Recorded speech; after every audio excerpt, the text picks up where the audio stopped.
Mobile television production facilities for this broadcast are made possible by a grant from Walmart. Walmart, with their location on the White Horse Pike in Somerdale. You're watching Sterling High School Channel 19, winner of the Mid-Atlantic Emmy Award for the Best Live Game Broadcast. Serving Hynella, Wild Springs, Magnolia, Somerdale, and Stratford.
Good evening, ladies and gentlemen, and welcome to Sterling Channel 19 for some wrestling action here at the Castle. The Sterling Silver Knights are taking on the Lindenwold Lions to begin their seasons. I'm Jake Hart, joined by Anthony Gogolski here in the booth.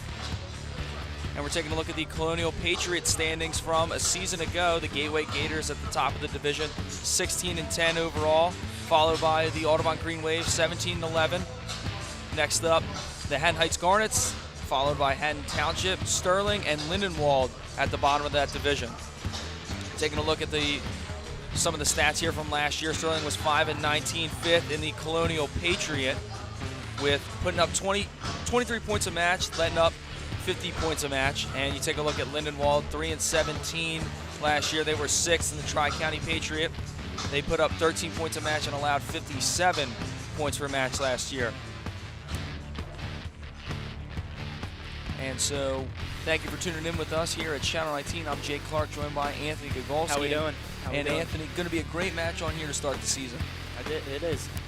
You know, we have two, I feel, pretty young teams. I don't feel like we have a lot of older guys on either team.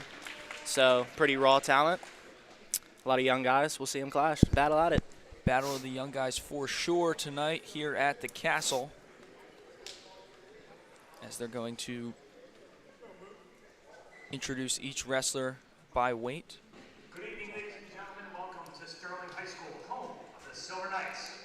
As a reminder, there will be no tolerance for any negative behavior such as taunting, trash talking, and verbal, written, or physical conduct related to race, gender, ethnicity, disability, sexual orientation, or religion. Such behavior will result in being ejected from this event. All participants must respect the game and respect their opponents.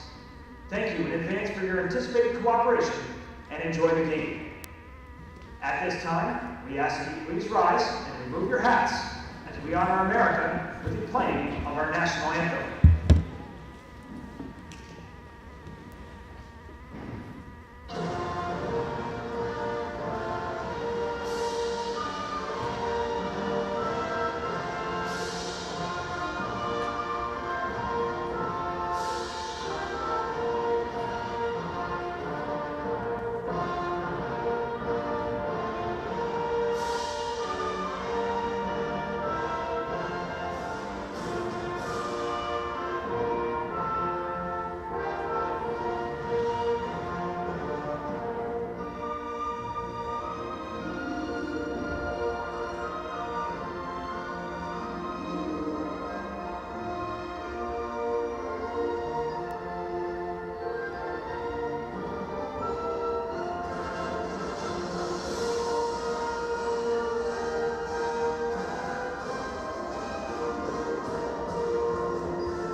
Now we're about to get ready for the introductions to each match. And as you were saying, Anthony, a couple young teams here. They both finished the last two teams in the division. And this is the first dual meet of the season for both teams. But there was some action over the weekend over at Haddonfield for the Bond tournament.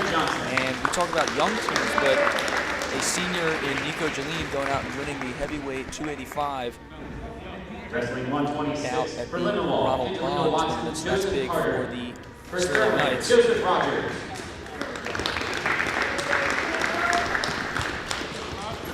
Wrestling 132 for Lindenwold, Angelina Watson, Joseph Carter. For Sterling, Alexander Meika. Yeah, Jake, definitely very excited for this match. Sterling has a lot of freshmen coming in this year, so a bunch of new faces we'll see. This will be good for those freshmen to get that first varsity experience outside of a tournament. First dual Wrestling meet for them 144 for Lindenwold, against the Joseph Lions of Long. Lindenwold. For Sterling, You know, there's definitely a different feeling, a tournament from a dual meet. You know, being out in front of your fans, in front of your school. It's definitely a different feeling. Your first time in high school wrestling in this gym for a lot of the Sterling team is the tournament over the weekend at Haddonfield. Wrestling 157 for Lindenwold, Kevin Meika, Isaiah And Edwards. also a little bit more mentally draining For all Sterling, day from the Brandon morning Ray. into the late afternoon. This is just one match to be prepared for. Wrestling 165 for Lindenwold, Rayvon Jackson. For Sterling, John Beasley.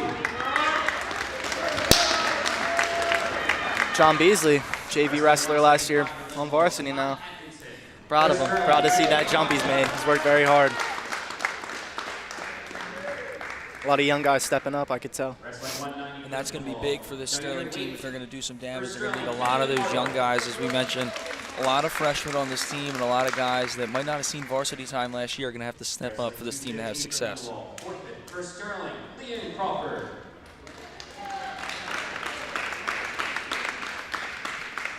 And wrestling 285 for Lindenwold, Julian Sanchez. For Sterling, Nico Jalene.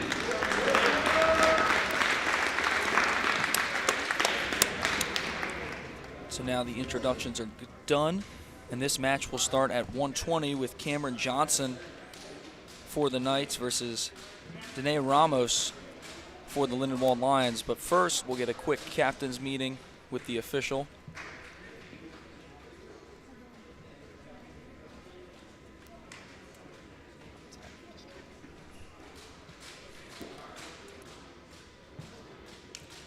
And what they're really trying to decide here is who has the first choice in certain matches, whether it be odds or evens. And that can be pivotal, especially knowing that this weight class, or excuse me, this match is starting at the weight class of 120.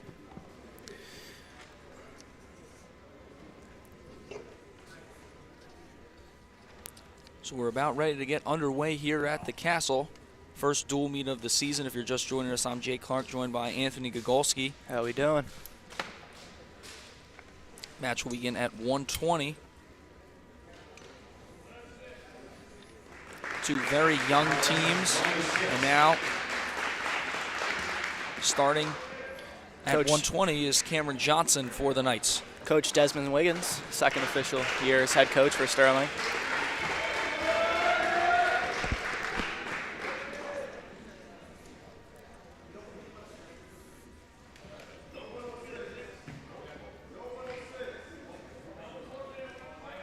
So they're first going to dual forfeit the 106 bout and 113 bouts.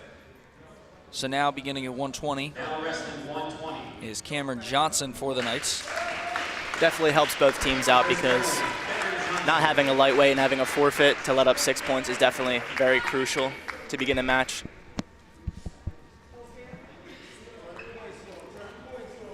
And the dual forfeit keeps it at team score at 0 apiece.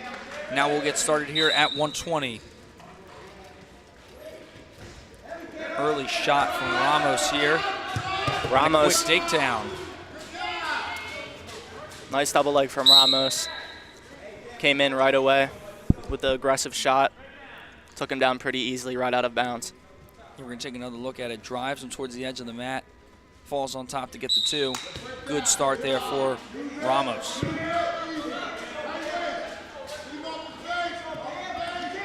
Ramos trying to pick the ankle, drive him down to the mat. Johnson looking to make a quick escape here. Trying to get his hips away. Ramos with the mat return. Johnson escapes, gets the 1.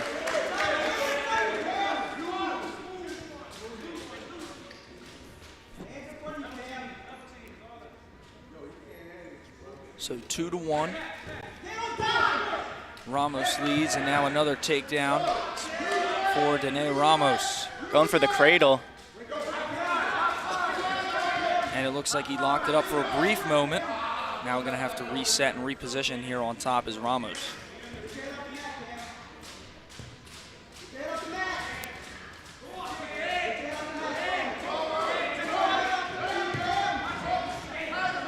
Ramos with good wrist control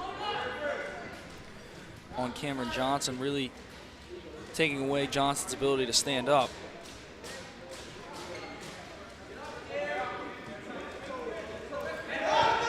Ramos trying to get the half in, fails.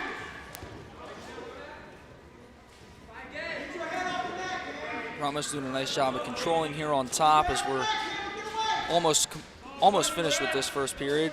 Stall warning. Crossface for Ramos, trying to lock up the cradle again, gets it. Short time for Ramos to try and get any back points here. 5 now seconds 5 seconds left. remaining. The back points are issued. And a nice nice job of bellying out. 2 points. 2 backs for Ramos before the period's over. And taking another look at this right here. Nice job of just locking it up, keeping him in place, and a good job by Johnson to break the grip and belly down at the end of the first period.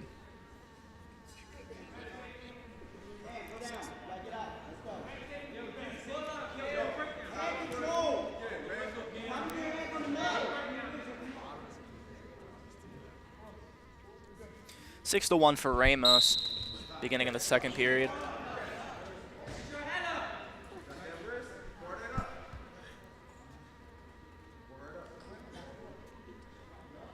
Ramos has done a very nice job of just controlling on top on offense, really not allowing any opportunity for Johnson to escape. He's definitely doing a good job keeping a lot of pressure on Johnson, containing his wrists, being very physical with the cross faces and cradles.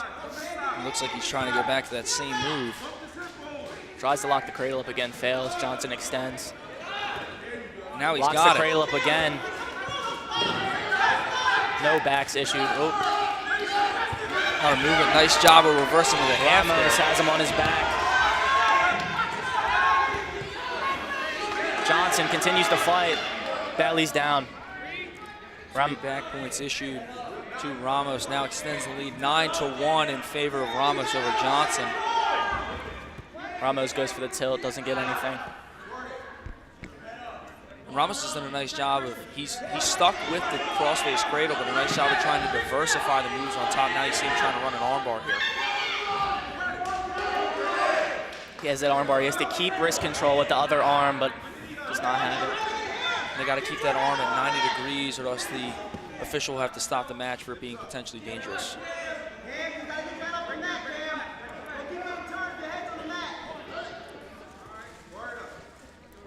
Johnson not really fighting anymore in bottom. You could tell he's definitely tired from fighting, trying to get up to his base. Yeah, right now Ramos is just looking for that finishing move to try and get 6 points for the Lions here. Ramos trying to dig into the neck, probably work a, definitely trying to work a half. Breaks him down, and now it does look that way, trying to get a half. And that is the end of the second period, so Ramos leads at 9-1. And Ramos will elect to be on defense here. 9-1, Johnson trails Ramos, but he'll be in the offensive position. Switch Nice right switch. off the bat. Beautiful switch, perfectly timed. There's no stopping that move. And now it looks like Johnson was caught. And Ramos is looking for the pin. He's got him in a pretty good position here. Nice job by Johnson to belly down. 3 backs issued for Ramos after that reversal. Ramos is doing a good job keeping the pressure on Johnson the whole match, not really allowing him to do anything. And potentially dangerous issued to Dene Ramos, but he'll still get the 3 back points, making it a 14-1 contest here. The official had to blow that dead because if that arm gets turned over acute of a 90-degree angle, they have to stop that, or else it's dangerous towards Johnson. He could potentially break his arm. So nice job by the official there, making sure everybody's safe. Ramos still trying to work the tilt on top. We saw a lot of crossface cradles, but he's done a nice job of diversifying with the arm bars and the tilts. He hasn't really stuck to just one move. He's done a nice job of working a couple different things and being successful in the offensive position. They go for the armbar here. He's definitely has done a good job of not stalling on top and working multiple moves and trying to get Johnson onto his back for the pin. Nice job Johnson by flips him over, uses his weight. Reversal. It's 2 foot push for Johnson. Looks like he's trying to work the half to get him over. And it would be huge if Johnson could come back. Ramos has an underhook on. 30 seconds! And Ramos flips Johnson back onto his back. Ramos gets the pin for Lindenwold. That's 6.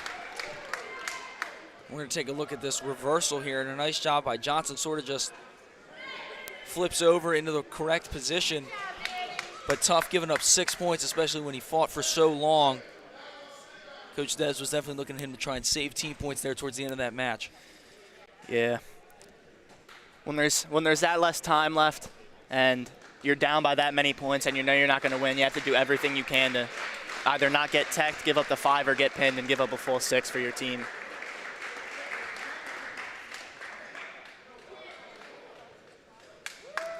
So Danae Ramos victorious by pinfall. And the Lindenwold Lions will go up 6-0. We have Joe Rogers for Sterling coming out at 126. And we either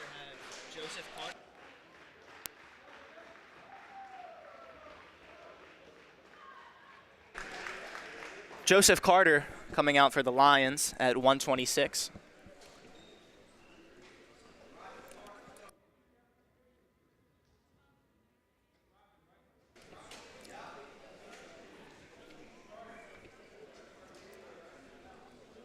This is Rogers' second year wrestling.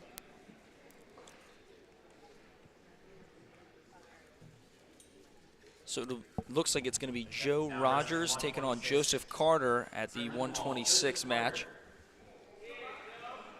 Lindenwold currently leads this one 6-0 after the pin from Ramos.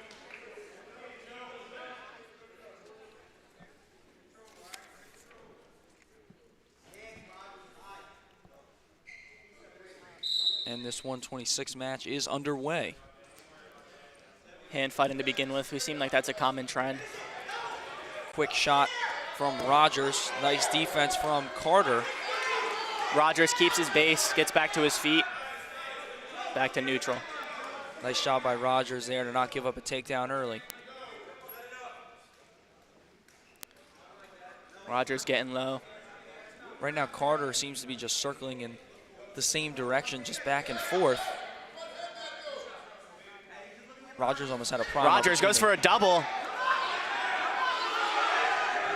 Carter sprawls.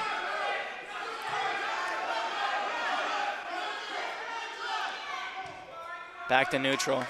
Good job by both guys to keep their balance and get back up to neutral. Yeah, nice job by Carter there with a tough sprawl, and a good job by Joe Rogers to not allow that shot defense for Carter to end up getting 2. Guys remain neutral. Rogers gets 2. Shot by Carter misses. Rogers with a nice sprawl right behind him for 2. Yeah, nice job by Rogers to evade that shot there, and good shot defense to get up on top and get 2 here early in this first. Rogers hooks the leg 2 and keeps wrist control. Has the half. Put Carter on his back. Gets the pin for the Knights. Rogers with a little celebration after that pin. Yeah, Joe Rogers was fired up. We're going to take another look at this right here. Nice job Rogers of keeping sticks control with the half, and a nice job of going chest on chest to get the pin there, and he was fired up afterwards. That was a very nice execution by Rogers. Right after the takedown, he went right to wrist control. Didn't let Carter get anything. Had all his pressure on him. Right into the half. Stuck him for a pin.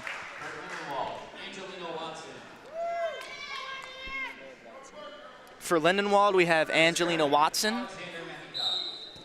And we have for Sterling, Alexander Meika.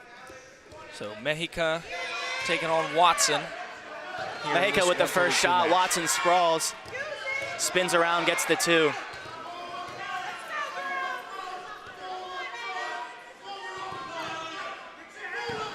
Alexander, I believe, freshman, first year wrestling.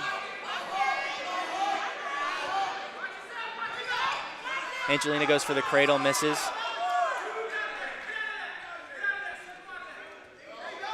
Meika brings it back to neutral, takes a shot. Trying to get the edge for 2.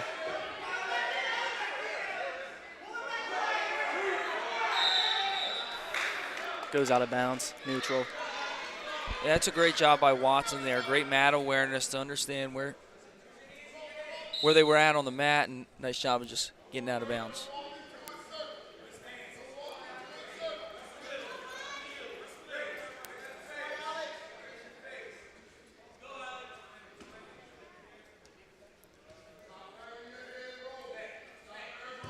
Hand fighting going back and forth between these Wrestlers here at 132. Team score tied at 6. Alex goes in for the shot, tries to finish. Has the single. But loses balance and falls back. And that's 2 for Angelina Watson. Yeah, instead of trying to go around and finish that single leg, looked like Meika tried to pull that leg in more, and that was ultimately what let down to him losing balance and going down on the mat. As you can see it there in the bottom left corner of your screen. And a nice job of getting out and escaping for 1.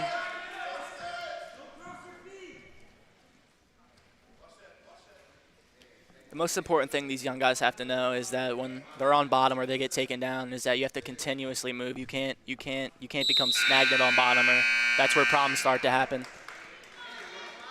Yeah, once you stop moving on bottom, it becomes very easy for the person on top to continue to move and end up putting you on your back.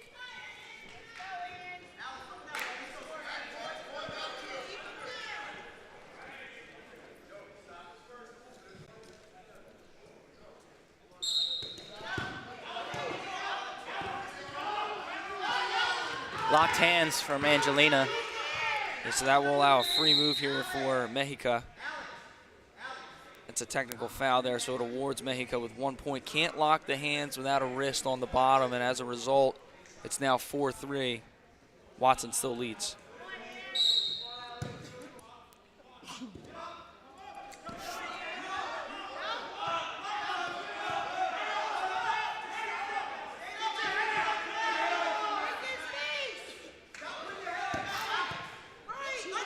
Looks like Watson has an underhook in right now.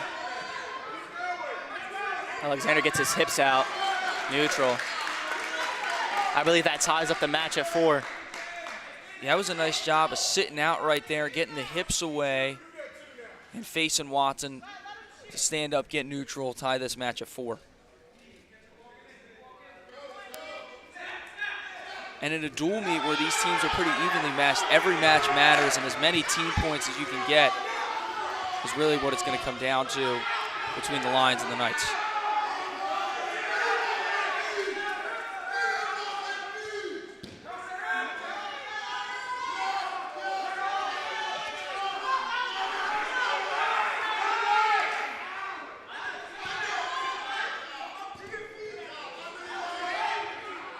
Nice job of sitting out and getting the hips away. Ramos saves again, stands straight up after he gets taken down again. That is definitely something you cannot do. Yeah, and that's, as you said, rule number 1, don't stand up and stay out of your stance. It seemed as though Meika thought maybe the period was over. There was no buzzer, no whistle, just stood up, got out of the stance, and nice job by Watson to take advantage of it for another takedown. Watson now leads 8-5. Watson going for the cross-face cradle. Seems like a pretty popular move for the Lions so far.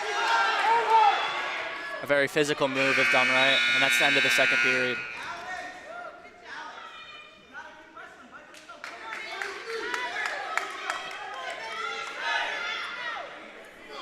Lindenwold has the choice for the third period. They will elect to go neutral. Lindenwold up 8-5 going into the last period. And it's going to be crucial for Meika to get a takedown here, down 8-5. Got to get a takedown and a couple back points, or play the game of takedown, let them up.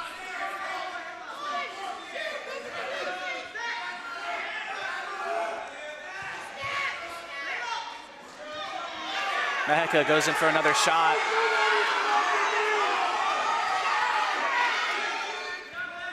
Meika really needs to, after he lands the shot, finish. He's been going to his knees after the shot, which leads to a pretty easy sprawl for the Lions.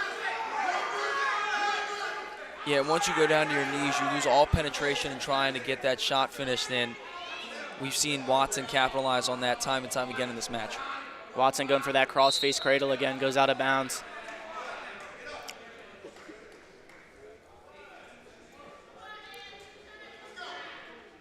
Meika seems very tired. Looks like we're going to get blood time here.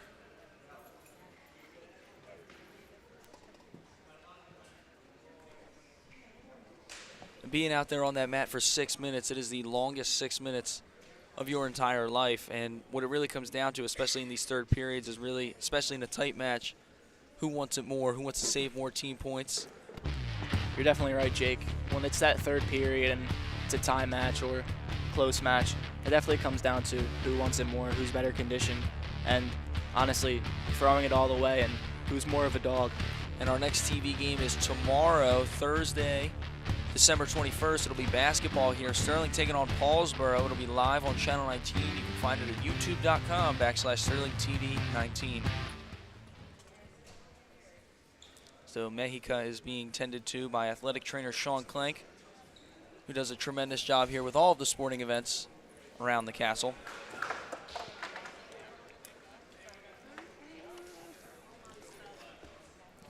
And again, if you're just joining us, I'm Jake Clark, joined by Anthony Gogolski here. Still early. 2 dual forfeits at 106 and 113. We saw Cameron Johnson lose by pinfall to Ramos of Lindenwold, and then Joe Rogers of the Sterling Knights tied this match back up at 6 apiece. We're here in the 132 bout.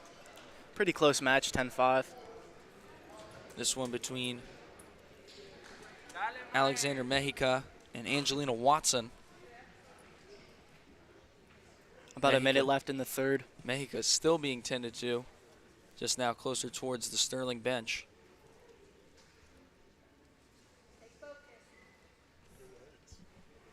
And what Watson is doing right now is just trying to stay loose until Meika is able to come back over. That's something that everyone is taught from a young age, is just bounce around, stay loose, don't stand still.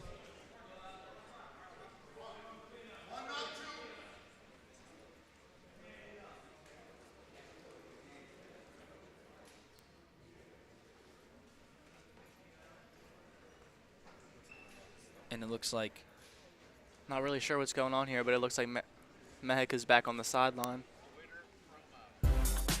And you can follow us on Twitter or X at SterlingTV19. A lot of stuff going on here around the castle that you can find there, between Castle Connections with Mr. Claiborne, old coaches shows with some of the coaches here. We have a lot of coaches shows with Desmond Wiggins, the wrestling coach for when he was the coach for football. So you can find all that and more on Sterling Channel 19 on Twitter. Lions.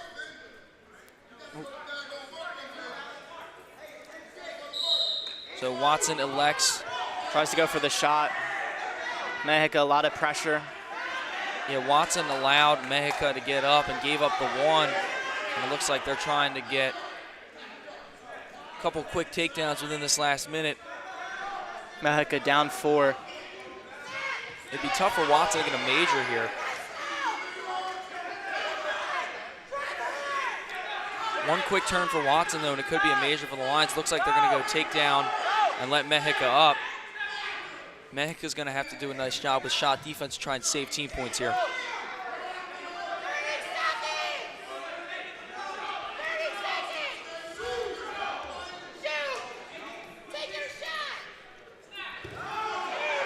Meika tries to take another shot, but just sprawled on once again.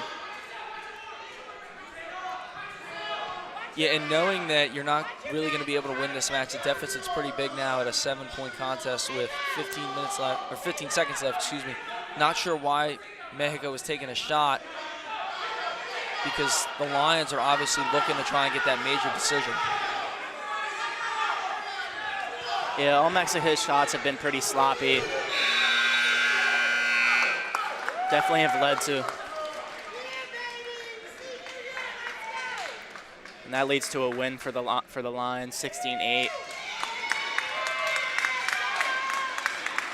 So I believe that's a win by major decision, which will give the Lions one more team point. Regular win is 3 points, major decision 4 points. Tech fall, winning by 15 or more is 5, and a pin is 6 in the team scoring.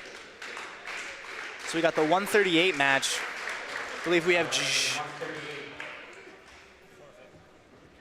a forfeit for Sterling.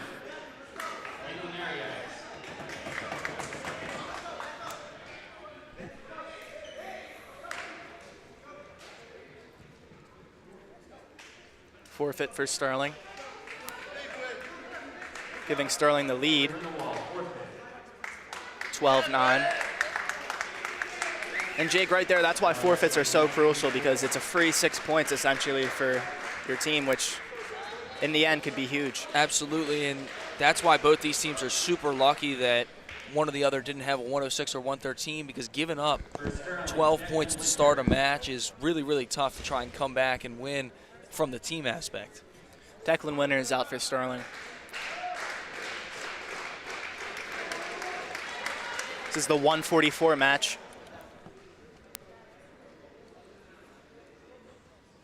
For Lindenwold, Joseph Monk. We have Joseph Monk for Lindenwold against Declan Winters at the 144 match. Declan Winters, freshman from Sterling. First varsity match, let's see how he does. Gets the tie. Gets a 2 right off the bat. Goes for wrist control.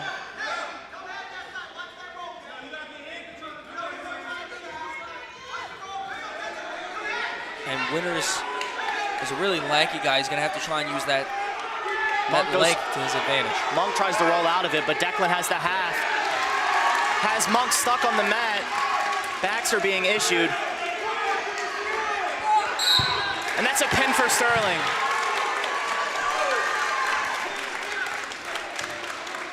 And so, first dual meet match and first win by pinfall for Declan. Let's take a look Winters. at this.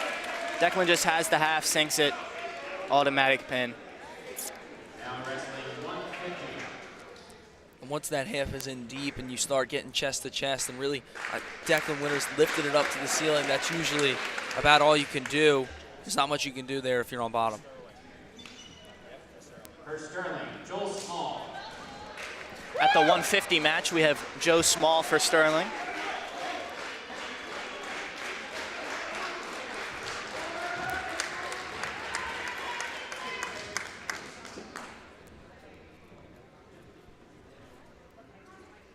For Lindenwold, Brandon Tero. For Lindenwold, we have Brandon Tero.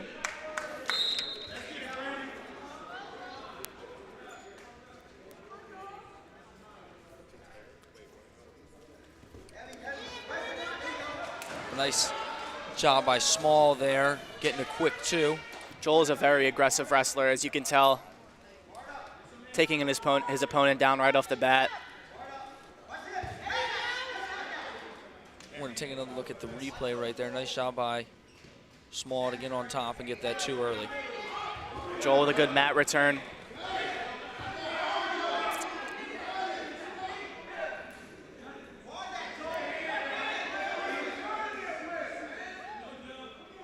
Bring out Joel Small, trying to work a couple moves together. Both guys trying to set something up. Looks like Small was looking for an armbar for a brief moment.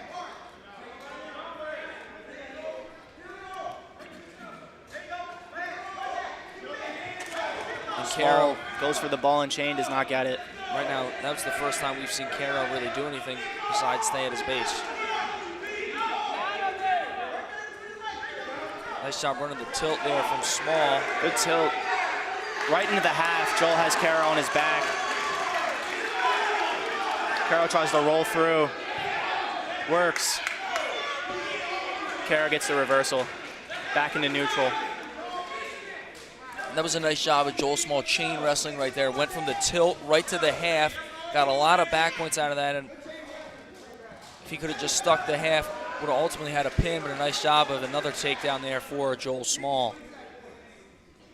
Yeah, Joel definitely has a lot of speed that he uses to an advantage. You cannot make a mistake with Joel or he will be right behind you. So now 5 seconds remaining. Small leads this one 6-1 over Brandon Tero, and that will do it for the first period of action. The choice is Sterling's. They're going to defer here to start.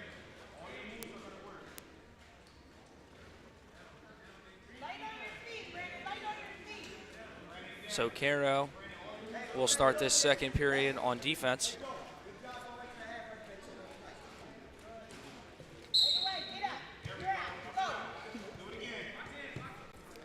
Joel Small locks hands, gives Tero a free move. Jake, locking hands is such an easy mistake to make on top, especially with how hard it is to keep someone down without being able to lock your hands. But it is definitely a crucial foul to let up, giving 1 point to your opponent, I believe, and I think if you have too many, they can end up being a real problem. Joel locks hands again. And now gives another point to the Lions. And now Tero hasn't really done anything in this second period, already gotten 2 extra points from something as simple as locking your hands together without a wrist. So now, to avoid the locked hands, Small will let Tero back on his feet. Now just a takedown match here. Tero gets a takedown. This match is tied at 6.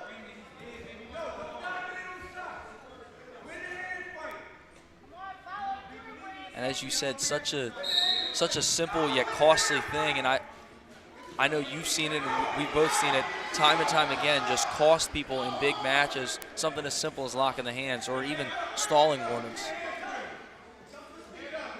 Joel keeps that wrist, that crossbody wrist. Goes for another tilt. Nice job by Tero there to roll through. Doesn't get the shoulders parallel to the mat.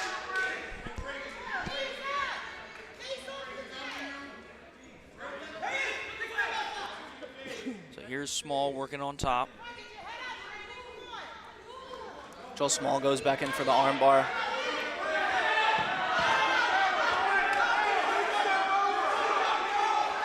And this is a nice job of Small. We saw him hit the tilt a couple times, looking for a couple easy back points. Now with a bit more of a pinning move in the arm bar. Has Tero on his back, sticks the pin. Beautiful arm bar. And again, we saw him go to the tilt a couple times where he was looking to get some easy backs, and now finally decided it was time to finish this match with an arm bar. Nice job by Joel Small getting 6. Take a look, you could see. Joel really gets that arm bar deep, keeps the wrist control with the other hand. When you have a wrist taken up and your whole arm taken up, there's not a lot you can do at that point. Yeah, you see it right there. Small has his wrist, not much he can't even post or try and punch through to belly down. We're going to take one more look at this. Just really nothing Tero can do there. For Lindenwold, Kevin Mahia. For Lindenwold, we have Kevin Mahia versus Brandon Raymond at the 157 match.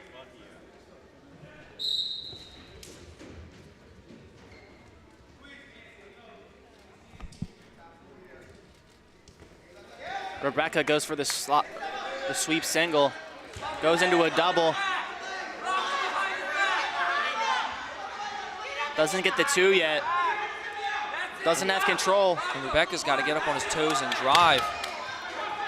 Rebecca switches back onto a double, finishes it, gets the 2. Oh, finally gets the 2, has control. And Rebecca locks the cradle.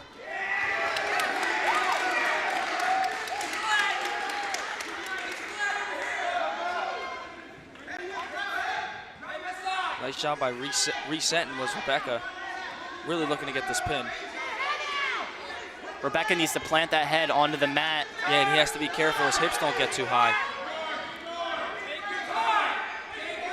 He has plenty of time here with a minute remaining and 3 back points awaiting for him if he just resets, but he's looking for the pin right now. Brandon gets the 3 backs awarded, so now a 5-0 match here. And Rebecca's still up on top. Good nice mat return. Rebecca out of bounds, potentially dangerous. And it looks like they gave Rebecca an illegal slam here.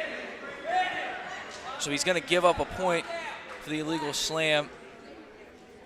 And the main thing that officials will tell you is if you pick him up, you have to make sure you bring him down safely.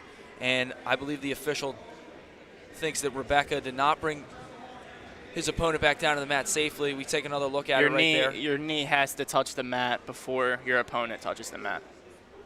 That is the ruling on that. And Rebecca's knee definitely did not touch. So he'll give up a point there. Hopefully Kevin Mahia is all right and able to continue in this match. But a great strong showing from Brandon Rebecca. finished the takedown and a nice job locking up the cradle. Almost had the pin a couple times. Still up 5-1 here after the 3 backs.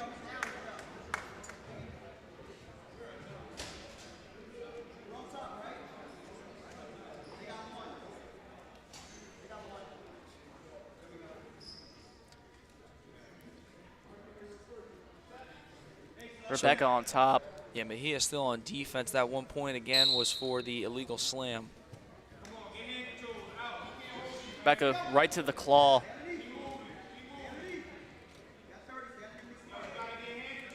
Trying to keep as much pressure as possible. And Rebecca right now has done a nice job of just constantly moving, trying to work something else. Goes for the half. Trying to stay in. And Mahia got really lucky right there. Looked like for a second he had something working, but he reached back and then allowed Rebecca to get on top and almost in a pinning position. Lucky that they scooted out of bounds. Good mat awareness from Mahia.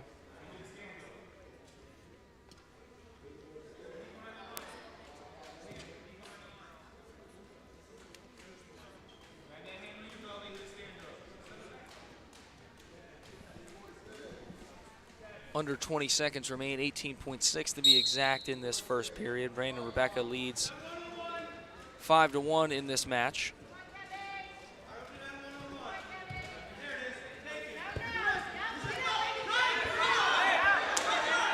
Rebecca breaks Mahia down with the spiral ride, puts him onto his back. But that's the end of the first period. We're going to take another look at it again. You said it, the spiral ride catches him just out of position. And a nice job by Rebecca to end the period with 2 backs, now leading at 7-1. There's definitely not a better feeling than ending the period, getting a quick couple back points to go into the next period. Gives you momentum going in. Yeah, absolutely. And a commanding first period from Brandon Rebecca. A quick takedown and then locked up the cradle for a little bit to get 3 backs. Almost pinned Mahia a couple times. Nice job by Mahia to fight out of it and see the second period of this match. Brittany Raymond, beautiful low single. Executes it perfectly. Puts Mahia almost onto his back, but Mahia flips over, catches Brandon. Brandon rolls right through it. Rebecca sinks to half.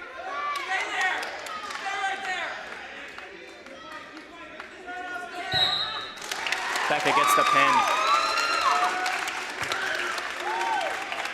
And it looked like at the end of that, he ultimately ended up losing the half, but a nice job of just staying chest on chest and keeping Mahia with his shoulders against the mat for the pin was Brandon Rebecca. So we take another look at it right there.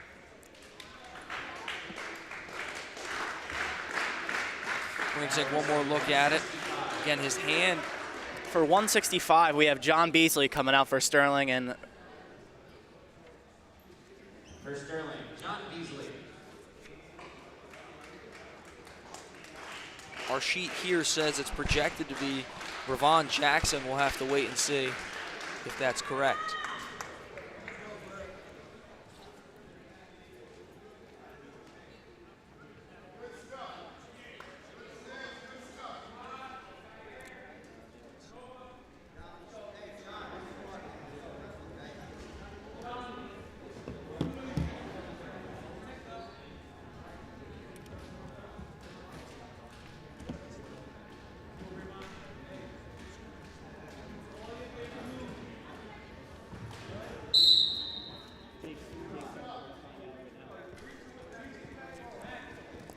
we are not sure who is wrestling for the Lions yet. We believe it is Rayvon Johnson, but we have Beasley out for Sterling.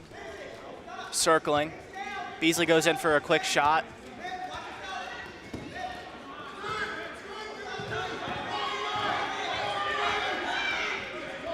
Jackson. So yes, Rayvon Jackson is out here for the Lions. Beasley catches Jackson, puts him on his back. Beasley tries to stick the pin here. Goes under for the half. Beasley earns 3 points and the takedown, making it 5-0 Knights. We're going to take another look at the takedown here by Beasley. Nice job. Kind of just muscles him, throws him onto the ground, and then gets the 2. And then a good job of sticking the half and really getting a quick 3 back points here very early. One thing I'm liking from the Sterling team is while they are young, they're super aggressive when it comes right out of the gate, taking a lot of shots within the first 15 seconds and really trying to really set the tone for the match. You can tell that Dez has done a good job instilling to be aggressive and to not be stagnant. That's the worst thing you can be in wrestling. Just not, you always need to keep moving. That's the most important thing. Chain wrestling. Yeah, when people say chain wrestling, that's a term we've used a couple times tonight as Beasley working on something. But chain wrestling, for those that don't know, is just one move leads into another, just constantly looking for another move and setting different things up to try and have success out on the mat. And there's a stalemate called by the official.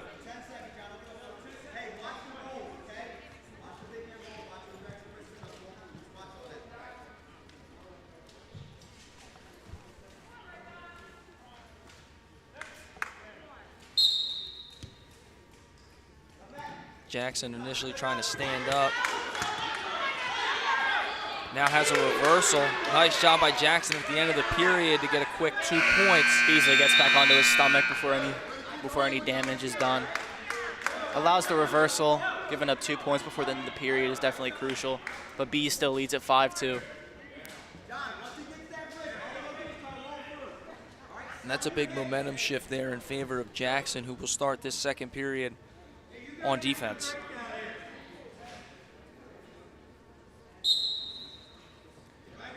Beasley takes the arm right away in the beginning. Goes for the underhook.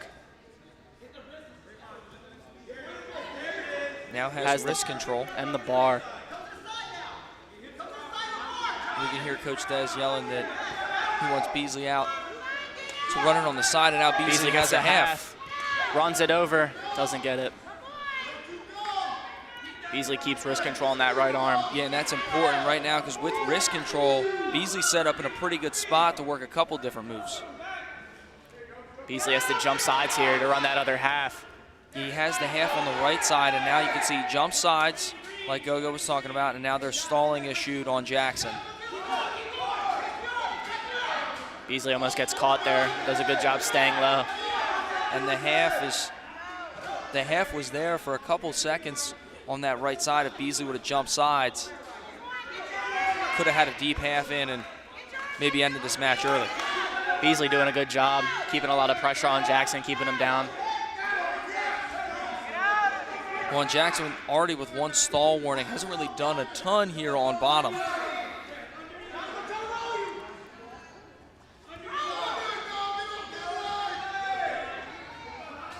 About 35 seconds left in the second period. Beasley's done a nice job of just really been controlling and dominating the second period on top. Beasley switching sides, trying to run the half. Gets it, rolls Jackson over onto his back. Looks like he has the pin. Wow, and there we go. Nice win for John Beasley. You could definitely tell that he has definitely improved over the year. I know he's done a lot of off-season work during the summer. Bees knees gets it done. We're taking a look. Nice job of jumping sides with the half. Readjusts. And a big thing with running that half is getting chest on chest. You saw Beasley readjust, get chest on chest, and then Jackson didn't put up much of a fight towards the end. Makes the score 36 Knights, 9 Lions. Going into our 175 bout. We have Renee Camacho coming out for the Knights and Samad Atkinson coming out for the Lions.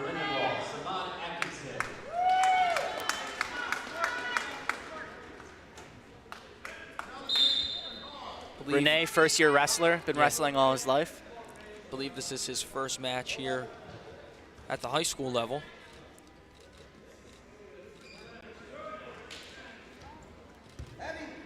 And now when we start to get in some of the upper weights, we're going to see a lot more hand fighting, a lot more heavy on the head. Renee gets out of the single, sprawls. Goes for the leg. Should be stalling for the Lions. Gets the 2. Way to finish the shot from Renee. Yeah, and you said it. That's a Very well done. That's clearly just not even trying to do anything but get out of bounds. Looks like stalling to me, but we're not the ones that end up making the final decision, so it doesn't really matter what we say. It doesn't matter anyway. Renee Camacho gets the takedown early. I believe on the college level, that would be fleeing the mat, and that would actually be a point to the opposing team.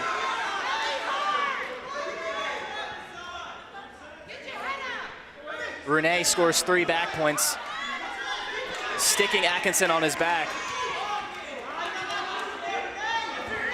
Atkinson gets the reversal. Renee got too high there. And that is a big thing on top. You cannot get too high, or it is easy for the bottom guy to use your weight to your advantage and flip you right over.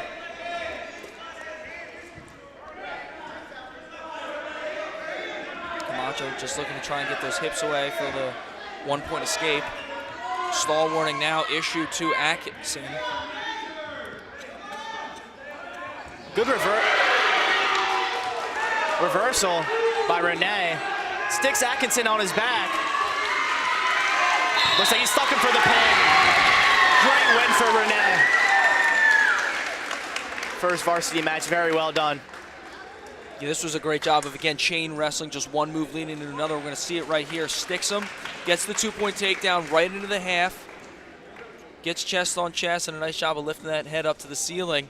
Not much that Atkinson could have done there. Great job from Renee Camacho to get his first varsity win in a dual meet. At our 190 spot, we have Kenny Moose McCardle coming out.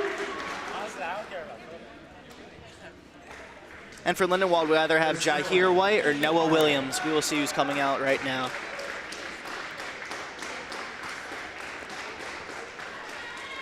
Yeah, McCardle, one of the upperclassmen on this team, had pretty solid success last year. I believe he's still wrestling the same weight class as last year. He is. For Lindenwold, Jahir White. Lindenwold has Jahir White out. McCardle aggressive with the hand fighting early.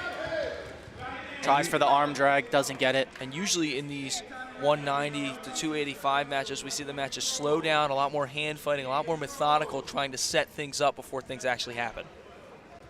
Kenny doing a good job keeping his distance, keeping pressure on the head. Gets the easy single, easy 2. Set that shot up perfectly. Yeah, you talk about setting it up. Great job with hand fighting, catching White out of position, and doing a nice job of getting the outside single for the takedown. We see it right there on the Kenny replay tries on to the bar bottom it of up. the He's trying to work the ball and chain. Gets the back hook, trying to tilt it. Goes out of bounds. Great mat awareness there for White.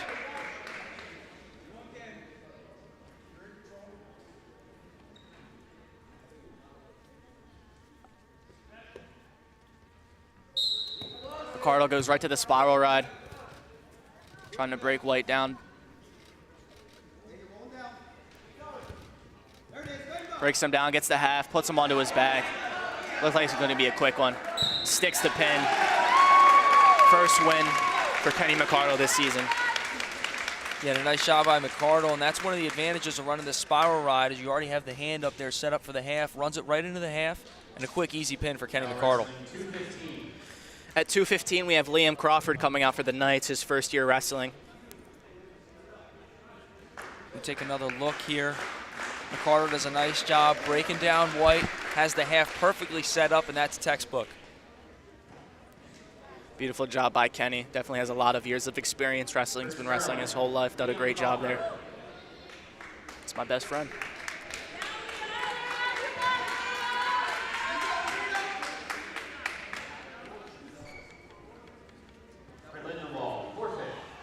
Forfeit for the 2:15 spot for Liam Crawford. So now team score out of the picture, just one match remaining. 54 Knights, 9 Lions. So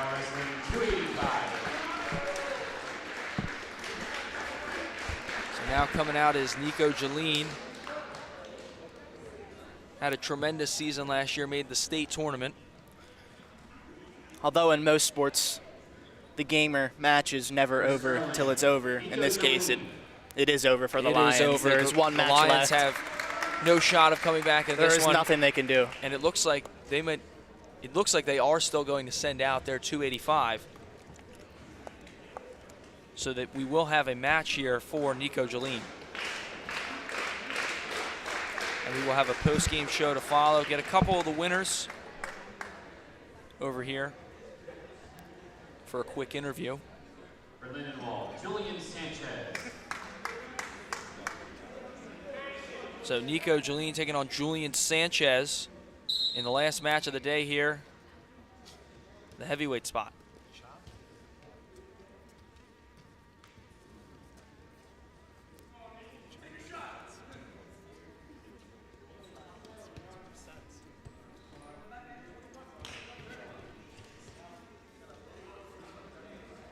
And a lot of hand fighting early to begin this match, and a nice job by Jalene.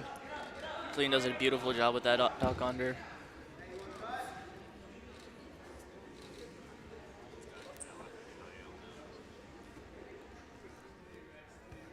And it looks like he's going to cut Sanchez here. Jalene lets him up.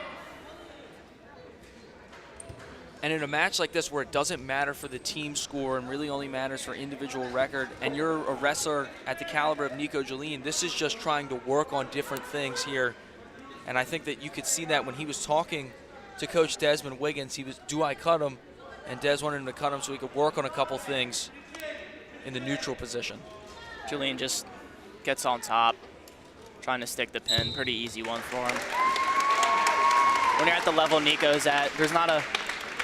Heavyweight is a very hard weight to find a lot of good competition matches. It is very hard to be a successful heavyweight, especially at the heavyweights for this sport of wrestling. You've had to wrestle. You definitely have had to wrestle your whole life to be a good heavyweight, because it's a different match for the heavyweights. Besides regular wrestlers, you have to wrestle a certain way. It's a different persona. Well, and the thing that Nico doesn't wrestle like your typical heavyweight. A lot of heavyweights you'll see from around the state will try and wrestle really strong. And Nico is a very strong wrestler, but he also has a lot of skill because he's been wrestling since, I believe he was in kindergarten. And so I think that when you combine those two things, you get such a successful wrestler like Nico Jalene. As we take another look here at the pin.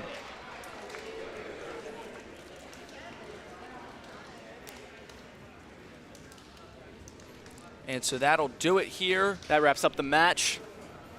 We will have a post-game show to follow. Again, the Knights lead this one. Knights win this one, 60-9. We'll have a post-game show. Quickly to follow, I'm Jay Clark, joined by Anthony Gogolski, and we see there Schultz's house with the festive Christmas lights. We'll be right back with a post-game show after this. Man, I really like talking to you. I want you to hit me as hard as you can. What? Hitting. Why? Because, are you gonna hit me or not? No. Wrong answer. This is so stupid. That's more like it. I never said you could hit me.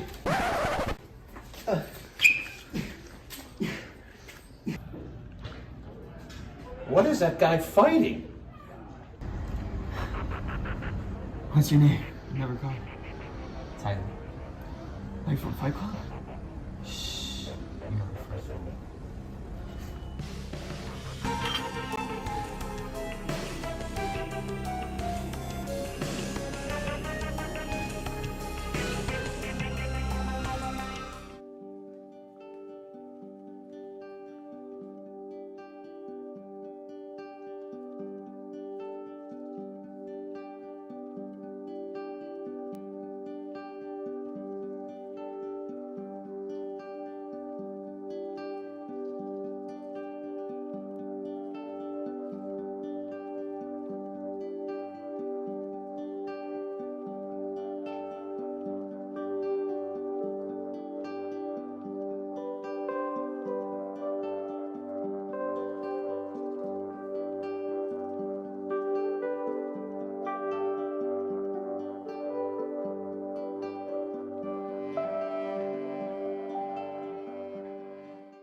Sterling High offers TV and radio classes for electives. Sterling is also fortunate enough to have both TV and radio programs.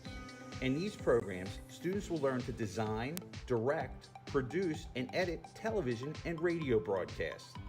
Students develop their public speaking, journalism, management, and technical skills by appearing on the Sterling Morning News on Channel 19 and on our radio station, WSHS. Students produce, edit, and deliver school programming, including athletic events, activity, productions, and community events. If a major in communications is in your possible future, Sterling High School offers opportunities not available in most high schools across South Jersey. Make sure you take a TV or radio class elective today.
I guess one time isn't gonna kill me. It's totally safe. We do this all the time. There's no way these drugs are laced, right? Trust me, you're gonna be fine. I just need to forget everything. It'll be fun.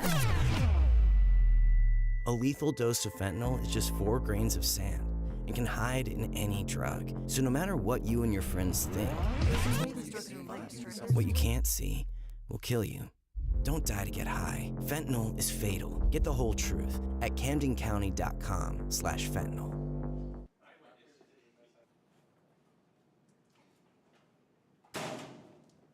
Where were you? You were supposed to meet me at my locker. I had to get my books. Let's go. Where are we going?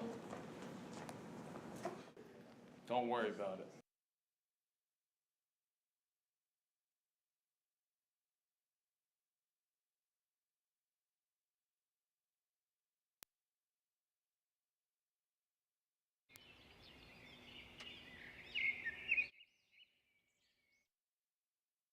Have a great day, guys. Have a great day. Thanks for being so kind. Have a great day, guys. He's so nice! Oh my gosh, it's so annoying. You're trash!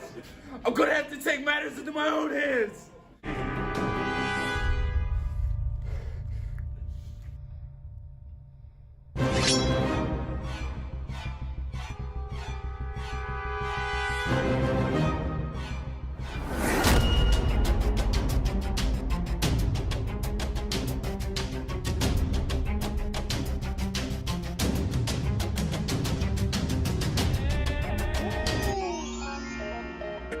There it is!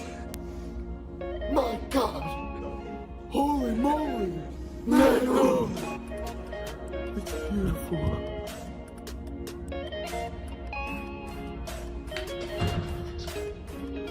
Moral of the story, always be nice.